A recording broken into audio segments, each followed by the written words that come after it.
Hey, Terry. Hey, Phil. Hey, we're good. Some sort of strange technical issue. We'll probably have a double intro into it, although the first one may have just not even crossed the Rubicon, and it's just living on in digital purgatory. Is that a technical term? Digital purgatory? It is now. It is now. Hey, how are you doing today? I'm pretty good. How are Good. how are you? I'm existing and I think that at some levels is enough. I was telling you beforehand that I just I think this is a cycle that all of us can go through at different times. I was feeling like I'm chasing like in this Western movie, the train, and I'm trying to catch the caboose of the train and get up to it, but I'm just fast enough to pace the train, but not fast enough to make that extra one step or leap to get on the train lately. There's a lot of projects that, for the church, for myself, for other stuff going on that just seem to just be just out of reach and just can't get to them. I wonder what he's talking about because nothing has changed. We've been using that background for a while. Paul, I'm not sure. Yeah, he just finally Acknowledged it. It kind of has a nice little mellowing flow to it that kind of takes away the stress. I have some things that I can do. There's some new backgrounds. Let's do this one. He says it's flickering on and off, which is weird because let's go with David. On mine, it's not flickering on and off. So yeah, I'll go with the Cielcos background. I hate to tell Hammonds, but I think the problem is on your end, my friend. Yeah. I don't think it's us. Well, we got lots of options. We can go this way. Oh, look, I'm in the yellow section. Yeah. I'll tell you this about your train thing. I think I'm chasing like 3 trains, and I'm getting run over by a couple of them.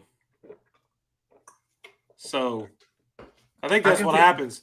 Is I try to jump on one and bounce off the side of the boxcar under the wheels of the one next to it, and then I absolutely feel all of that. 100%. Yeah. I think that's more accurate for me. It's just yeah, and I mean, Russell, I think you should go outside. I think your fire pit burned your fence down again. So the fire department are on their way. This one's just for Hammonds. Oh boy, that's going to send him into overdrive. He's gonna die. He's not going to like that at all. Paul's going to be struggling. He's got about a month of preparation where he has to spend like 10, 12 days in a row listening to me blather on about things. And so that's on him. Why is that? That's on him to describe. He's just going to have to suffer. Why does Paul have to listen to you for 12 days in a row? What is he doesn't Paul actually have to listen to me. That's the thing. He can choose to ignore me. Wait a minute. What is going on here that you're like teasing people with, but not being upfront with? What? There's no tease. He's just traveling to Israel with our tour group, and so. Oh yeah. Well, good luck with that. Hope you. Yeah, but you're not. That's really what it comes down to. That you're not going. Yeah. No. All right, back to original. Hammonds is just in a mood today. He's hard to. Good luck with Hammonds on the trip, man. He's going to be that guy complaining all the time. Hey, Why Paul, did we go here? Why did we walk so much? Why didn't you let me stop and breathe for a minute? I'm old. I need to sit down and rest. Why didn't you? Oh, what's going on? What are you doing? We're all super excited about the trip. It's going to be Paul to say all the time. Paul might just be happy that you're not on the trip. I think he might. Paul's gonna be like, he's like those Israelites, like, oh, that we had died in Egypt and we had the leeks and cucumbers and melons. So, yeah. Hal, you should be on the trip as well, at least to keep Paul in line. That's just how it There's no way Hal's going on this trip with his brother. Like, no, that's not. If I want to go on a trip overseas, the last thing I'm doing is taking my sibling with me. Are you kidding? No way. Yeah. I want it to be fun and enjoyable. Yeah. All right, let me persuade you to get on topic. Let me see if I can do that and bring you around the horn. Look, hey, I'll just say this real quick. The way these tours run, it's actually really unlikely to have unpleasant experiences. The most arduous aspects of it are going to be some hiking days in Masada. No, that is not true. The most arduous aspect of this trip is going to be listening to you flap your jaws the whole time. That's the most arduous Hey, part. no, The no, they don't hiking listen is to Luke. nothing. The hiking is nothing. It's the pontification of Philip Martin that's going to be the I'm the third in line speaker. So like I have the least amount of time by choice. So I'm like basically taking up the Terry role of the color commentary. They got Luke, we've got our guides. Like we're fine. Oh boy. We're fine. Oh boy. So you're the fun guy? Good luck on that trip. Yeah. I think Terry's complaining because he isn't going. Yeah. To be fair. Hammond's just great. The weather will be bearable with the shade we're getting. That's awesome. Yeah. All right. So we do have a focused, intentional discussion for today. How much focus was put into the preparation of it is a separate issue. But this is, and I'm going to introduce it because it's my idea for today, and it's something I think is interesting. Aren't they all? No, they're not. If they're bad, I can blame them on you. My goal was to waste 10 minutes, and we're almost there. So go ahead. Yeah, Terry's got goals. So if you think about what preaching is, there's no doubt that a component of it eventually is in that space of persuasion. Biblically and textually, you hear statements like, we persuade men. And so immediately when you start talking about that, there's a little bit of emotional pushback. You say, why do we need to persuade something when it should be so self-evident? And so with that pushback, we sometimes find ourselves backing up and becoming less a persuader and more an informer. And I will suggest to you that we've got to do some intentional effort to stay on the persuasion track when we preach, because preaching is fundamentally different than information relays. We're not teaching so much as maybe we would in another context. This is not knowledge for knowledge's sake. And in the end, a sermon by nature has a level of applicable, stuff at the end, like invitation, exhortation, go do. There's like, I want, as the message ends, I want folks who leave to go, I can go do the thing that was suggested or encouraged in the sermon. And that's where persuasion makes you want to do the thing. So intellectually, you can do it. Persuasion says, I want to do that. I'm not sure that sometimes in our preaching we get there. I think sometimes there's some steps that we drop if we don't put that back on the table. Terry? Disagree? Agree? Cantankerous? No, I agree. Here's the key. You can't persuade anybody to do anything if there's not an application to what you say. And I think there's two steps to that. There has to be an application to what you present, and there has to be a challenge to fulfill the application. And that's where you reach the level of persuasion. So you can get up and you can just talk about the scripture and what it, and sometimes I think the problem is, I think one of the challenges too is, especially for us preachers, sometimes we get distracted by what we see as really cool stuff. Oh man, here's this really neat connection, and here's this thing, and here's this thing, and what about this thing? And as preachers, sometimes we have those conversations where we talk about all of these cool things, right? And sometimes you'll be like, but that's not anything I would ever preach.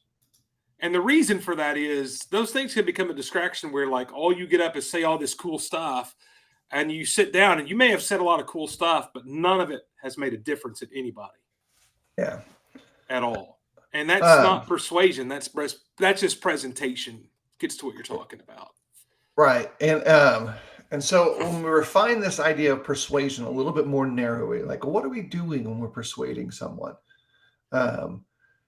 We can quickly put away, well, clearly we're not going to be dishonest in this. We're not going to use contrivances or, any kind of unlawful or unethical behavior in trying to convince someone. We're going to be open and plain and clear. So clearly that's, while maybe there are contexts where you would talk to someone about that, like That's clearly off the table here. So what persuades a person? What is the persuasion edge to a sermon when everything is ethical? Well, Paul does a little bit of this in his writing to the church at Corinth when he persuades them to change their behavior. He talks about how the cross draws men. He talks about the consequences of failing to apply what he's teaching. And so those are two illustrations of the simplest form of persuasion, in that you either describe the benefit or you describe the consequence. Like, hey, move it out of the biblical realm for a second and move it back into the secular space. Hey, if you were to adopt this method of training, you would improve the outcome for your entity by 10% is a sales thing. Or more specifically, you could even say, hey, I know you've been using this, tool to do this job for 10 years, but they've come out with this new tool, just as reliable. Here's the price point for it. It's going to increase your productivity so you can double your output every day. You can do twice as much work. That's positive persuasion. I think biblically we need to do that in our sermons in a very direct and open way. It should not be subtle. It should not be hidden. It should be to some level overt in that, hey, this is where it's going to really be a benefit to you spiritually. And I do think it's also wise and appropriate and biblical to have that persuasion leap over into day-to-day life. Like, if the Bible is able to tell us this is going to extend your years on earth and live long on the earth, then we can tell biblically that same truth and not be edging into this health and wealth doctrinal concern that sometimes shows up. Terry, at least that's kind of what I thought was something important for us to let's put on the table. Let's remind folks about that. And then as we get to the end of this, let's talk about some practical sermon tips. I've got a couple things that I try to do in the process of building my sermon that get me there, that get me into the persuasion space. Yeah, I think, well, so when again, I said a lot earlier the same thing, but it's the application, it's the challenge. It's really it's also being practical. Like that's the actual, I think that's where the transition is, don't you? It's like if the difference between a presentation and persuasion is that you're going to make it practical to the listener. It's a completely different change of mind.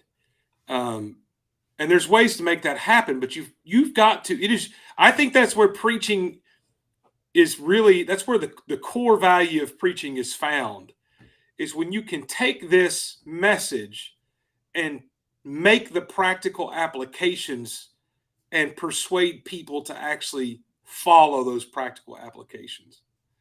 Yeah. If it's just to get up and read the word, that doesn't need a preacher, right? Anybody could get up and read, and there's a large section of people that could get up and go, here's some neat things about what I just read.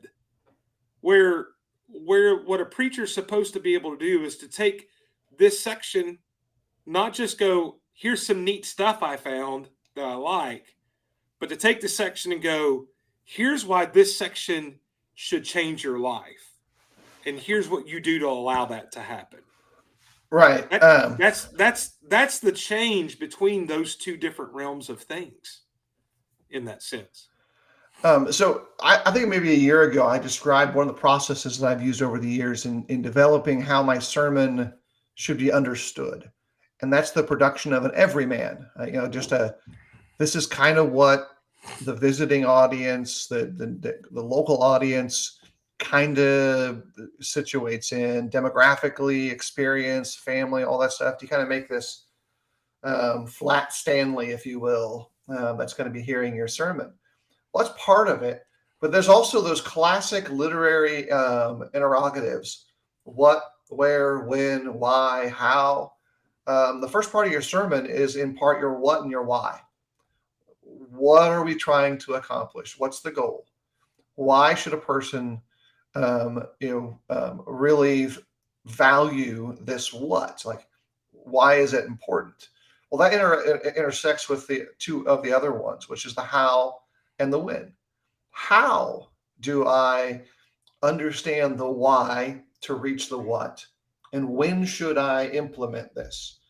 Um, in any sermon, whether intentionally or unintentionally, that is persuasive, you're going to include those tent poles in that process. That you're going to really think through. Hey, okay, this is what I want this to look like. And so, if you're presenting a lesson talking about even just like the transformation that takes place in Christ, and you're going to preach on Romans 12:1 and 2 as your text for a textual sermon. They're going to have all these key points, and Hal's really right in that you've got to then extend all those interrogatives to who are we talking about. And there's all kinds of ways that you can do it. You can be crafty, you can be direct, but in the end, folks have to realize that they, including yourself, which is the we royally there, are the audience.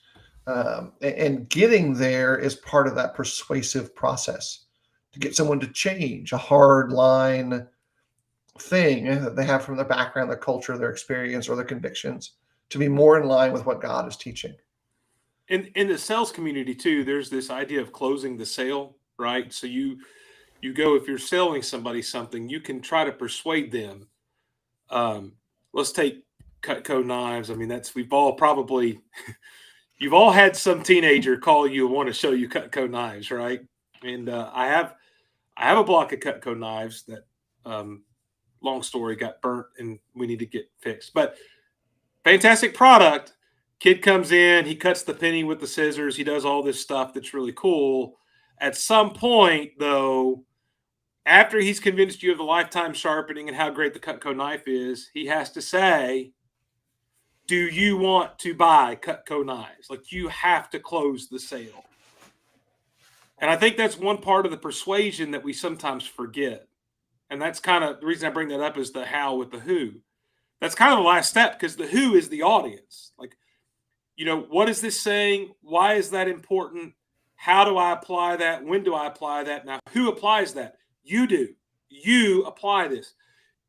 Every sermon needs to end with that challenging moment of take this last 30 minutes of stuff and live it. That's the final part of the persuasion. Yeah. And I've seen a lot of guys, Phil, that do the what, the why, the how, and the when, but never, ever come in and go do this.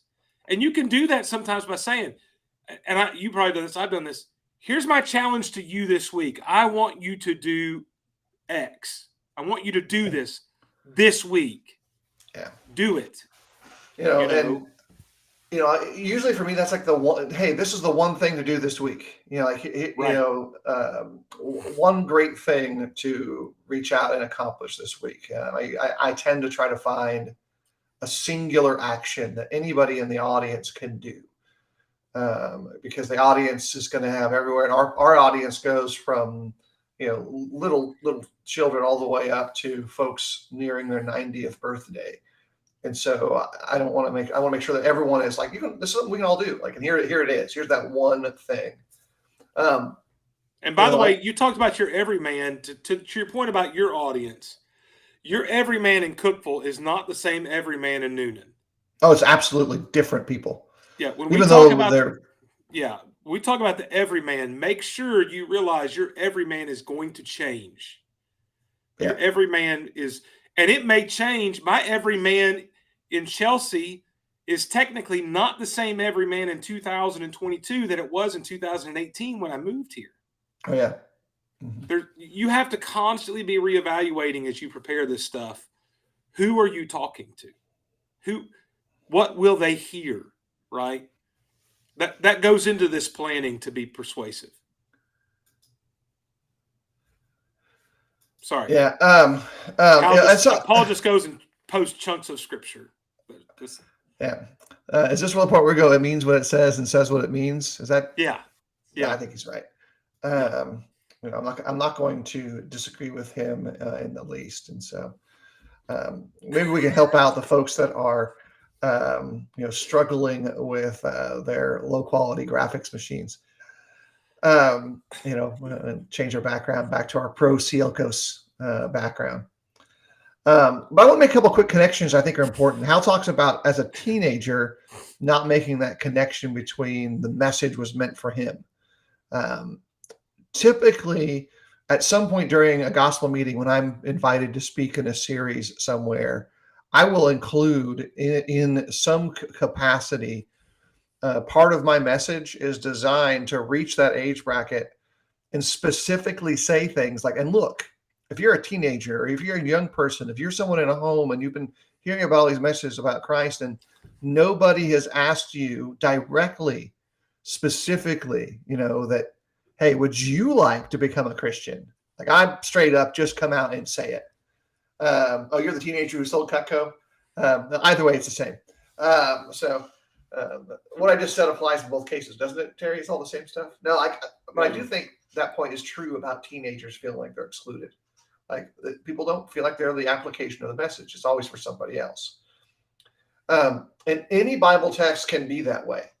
You can shift the text in a way that helps people get closer to it. You move the message to them, they move closer to the message. They begin to see how it overlays in their lives, and then they find a way to say, oh, this is actually for me. This is actually something that will be of benefit to me. Let me add this too, and I think that's important in piecing these parts together. The role of the evangelist, the minister, if we're going to use 1 Timothy 4 as part of our standard for that, is that we do so in a way that our lives are an example of what Christ-like behavior looks like.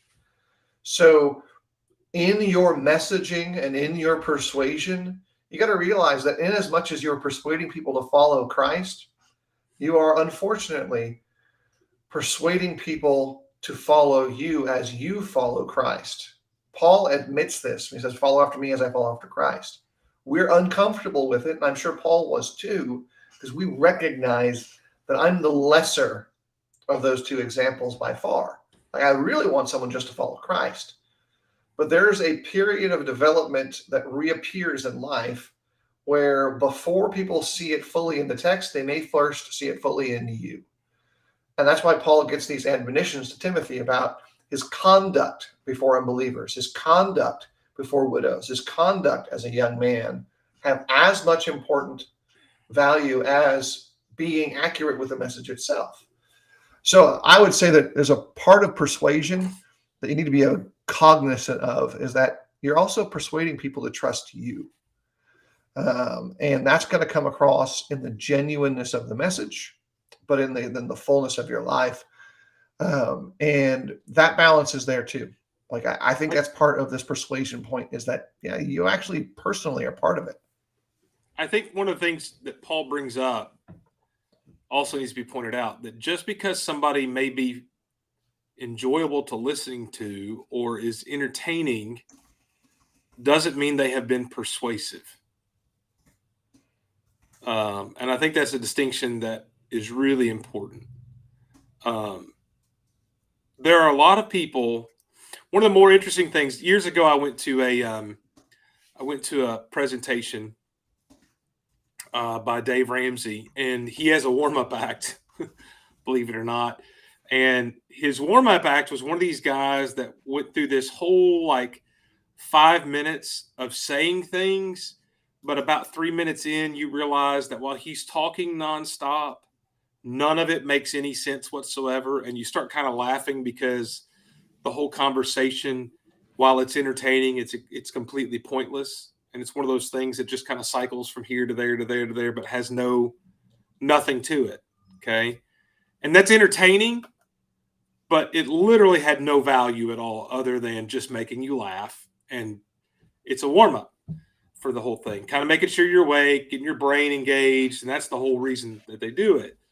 And that, while that's entertaining, fun to listen to, memorable, I've never forgot that. That was probably 20 years ago. Okay. It didn't persuade me to do anything, truthfully, because it had no value in the area of persuasion. And I think sometimes if we're not careful, our preaching can be that way too. We can go through a lot of stuff It can be entertaining. It may even be memorable, Phil, and it may be very enjoyable. And it may be that that's one of those guys that wherever he holds a meeting, we'll drive an hour to go hear that guy preach. But that doesn't mean we've been persuaded to do anything in what he said.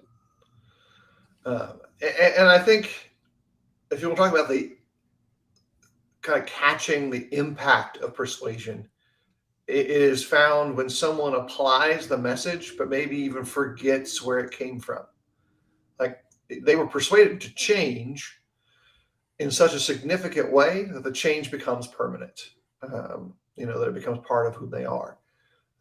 It's not to say that preachers can't be enthusiastic and worth listening to and exciting and entertaining too, but I think sometimes we, like you point out, we mix up that and say, well, I'm going to do this because it really hits hard, and it sounds good and it's a great intro. Oh, well, that may be true, but where are you going to go with that? You've now got that introduction. You've now done that thing. Where are you going with it next? Like, what are you going to do with that currency you just purchased? And sometimes we don't do much with it at all. I think that's part of, again, that's the whole admonition for today's discussion is to remember that your preaching should persuade, that's what preaching is. Now, it doesn't mean that you can't go teach. It doesn't mean that you can't go inform. But once you decide that I'm going to preach a sermon and call it a sermon, then it needs to be a sermon. And sermons persuade. I think that's something that actually for the congregate worship of God's people together, we need genuine sermons. Right. And look, Paul talks about it like it's difficult to build a sermon off of the intro. It absolutely is. You got to have something worth saying first. Chris, eventually all of us are boomers, and so you just got to, and that's okay. Like, just be self-aware, like you point out, and I don't know about your coolness factor, but let me tell you the key to that is when you become a boomer and you're no longer cool, you can make a connection by realizing that you're a boomer and you're no longer cool. That's how you connect. Is you just be real, be genuine, be authentic. Teenagers love authentic people too. Yep. Just embrace your dorkness at that point and be like, yeah, I know what I am. Because when you try to be like, when you try to connect to those kids, you've ruined it. To Paul's point about the intro, I don't know about you, Phil. There was a time where I tried to build lessons from an intro. My intro is the last thing I do now. My intro is the very last thing I do. There's sometimes my intro is not done until Sunday morning. Everything else is done. I'm still trying to figure out what that intro is. And I used to have sometimes, I don't know about you, but sometimes there were 2 pages of intro. Man, if my intro lasts more than a couple of minutes, I think that it's too long at this point. Let's just get into what our meaning is and what it's supposed to be here. Sometimes it's as easy as, here's a really powerful thing we need to look at today. Boom, let's go. Yeah, and for me, my intros now are super simple. Open your Bible too. Yeah. Hey, we're going to discuss. Yep. Let's talk about. And it may be, open your Bible. We're in 1 Corinthians 1:18. Last month we studied through verse 17, and here's how that ended, and here's the transition. Verse 17 ends with, you're emptying the power of the cross, and now in verse 18, we're going to look at how the power of cross is foolishness to the world. Just get into it. I remember there's a book, what is it? Stand like Churchill, speak like Lincoln. I can't remember which way it is. I don't know. We probably all read that, but if you've not, there's some good stuff. I remember one thing in there that I kind of laughed at first, and now I totally do, unless it's just absolutely necessary, is one of the things was no soft openings. You know how we get up and we thank the guest and we talk about, it's good to see Sister Joni here who almost died of cancer 4 times this year and all that kind of stuff. We used to do that for years. I've done that, Phil. You've done that. I don't do any of that anymore. I especially since so much of ours is just a theme. The whole time we've been in, like last Sunday, it was in cross mode. For me to stop everything and do these announcements or these congratulations or all this it's not the time or place. No soft openings. Get into the text. Let's roll. I think here's some ways that you can move that soft opening material into other spaces too. we're in the transition for our worship structure at Eastside. And right now, on Sunday mornings, I'm doing our welcome to worship as one of the elders. That will eventually shift off into the role of many of the members. But that's where I put all that soft intro stuff. Also, that's also where I put in anything that was a great introductory seed. Like I have this great introductory seed. That's where it goes because that's a 2-minute thing. We have 2 minutes for our welcome to worship. And so that's where that all goes. And so there's a space for it.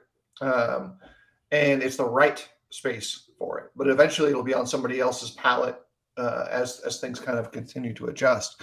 But yeah, that book is worth reading. If you haven't read it, I'll drop it in the link here in a second into the chat.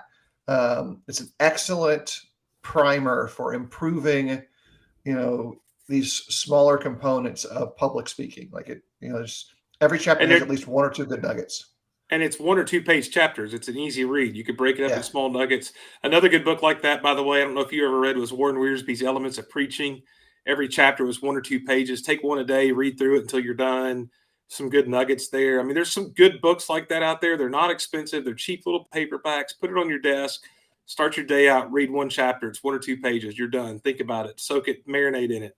Move on to the next day. Some good stuff like that. Yeah, it definitely is worth, getting a little bit of time in your homiletics, the art of writing your sermon, and spending time, and really just understanding it better. Can we just comment though that this broadcast is officially over because Terry Francis just recommended 2 books in the same broadcast? When did that ever happen? I don't even know. I will say this: I just found out. This is important news, at least locally.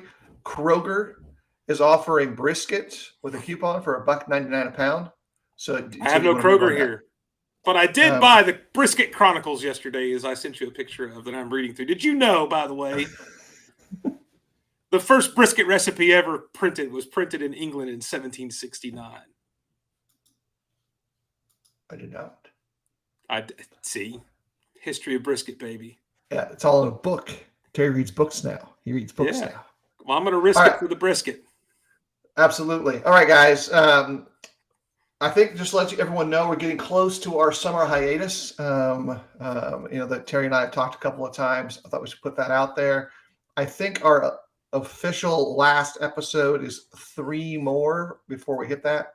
Is the 3rd that I had on my note as to when our last episode would be. The weeks following that, I'll have 2 weeks in Israel with Paul and Laura and a few others on our adventures. But then the summer will hit, and Terry and I will kind of be super busy with all kinds of other summer tasks and some stuff that we've got on the table there, which means that I think it'll probably be like September before we reconvene. With that, preparing to take the girls to college. That's right. What the summer is. Yeah. Which, by the way, our girls are going to be sweet mates. That's how crazy this world is. That's the whole cycle of experiences. I really do feel like we probably have to give our kids some instructions on when not to punch people. I think maybe we're unleashing the 2 monsters on the same campus in the same suite. Yeah. Pray for Tampa. Everybody thinks that you ignore the middle children. No. Not these. No. Not these. They will not let you. No. I have to credit the youngest child, though. He is my stylist for today. He requested that I pull out the old Filipino shirt jack Hey, by the way, there's some messaging going on between the youngest children. Yeah, it's all artistic. It's all about music. Yeah. Hey, I only let my kids talk to good kids. Could be an interesting video pop up sometime in June or July this year. Could be. Yeah. On point, on topic. I want to encourage everyone to spend a little time this week continuing to pray for our brethren in Europe. There has been a number of difficulties. Yes, it's a soft closing for various Christians that I know there. And so we're going to continue to pray for them. It's easy to be excited to care for them when stuff starts hitting the news. It's important to continue that care when things get quiet a little while. And so I would encourage you to do that. If we can be an aid to you in your preaching work, your evangelism, the work of your local churches, let us know. I can send Terry up there and he can fix everything for you. Terry, any last thoughts? I'd just like to tell everybody thanks for joining. Tell Mark Russell to avoid fire, and we'll see you next week. All right. Later, everybody.